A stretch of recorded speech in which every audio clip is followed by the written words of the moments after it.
চারদিকে পাহাড় ঘেরা উপত্যকার মাঝে ছিল অপূর্ব সুন্দর এক সরোবর। সেই সরোবরের তীরে প্রতি বছর গ্রীষ্মকালে বেড়াতে আসে 7 পরী।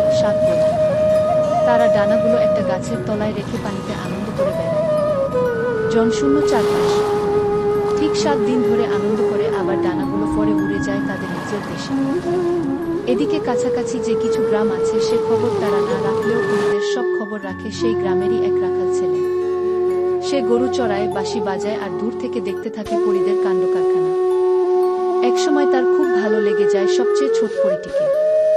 কি অপরূপ মিষ্টি চেহারা! ওকে দেখলেই রাখালের বাঁশিতে বেজে ওঠে স্বর্গীয় সব সুর। দূর থেকে পরীরা তা শোনে আর অবাক হয়ে ভাবে এমন সুন্দর সুর কে বাজায়। এ সুর তো তাদের দেশের পাখিদেরও অজানা। তারা মুগ্ধ হয়ে শোনে, কিন্তু রাখাল থাকে আড়ালে, তাকে কেউ দেখতে পায় না। একবার হলো কি, রাখালের মাথায় একটি দুষ্টবুদ্ধি জাগল। পরীরা যখন স্নানে ব্যস্ত, সে চুপি চুপি এসে দাঁড়াল সেই গাছতলায়, যেখানে খুলে রাখা আছে পরীদের ডানাগুলো।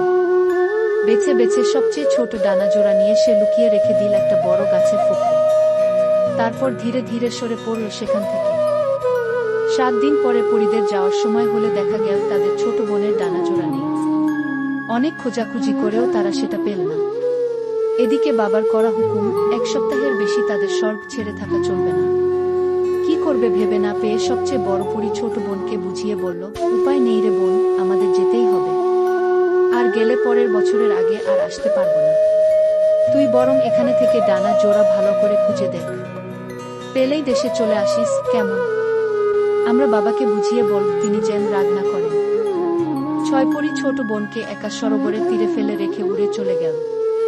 বেচারি ছোট পরী মনের দুঃখে বসে বসে কাঁদতে লাগল। তাকে ওভাবে কাঁদতে দেখে রাখাল সাহস করে আড়াল থেকে বেরিয়ে এলো। সব শুনে সে তাকে নিজের বাসায় নিয়ে গেল। তারপর অনেকক্ষণ ধরে বাঁশি বাজিয়ে শোনাল।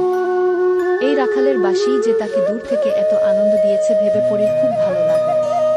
তাদের বন্ধুত্ব হতে দেরি হলো না। রাখাল আর পরী গ্রামের এক প্রান্তে একটি কুঁড়ে ঘরে থাকে।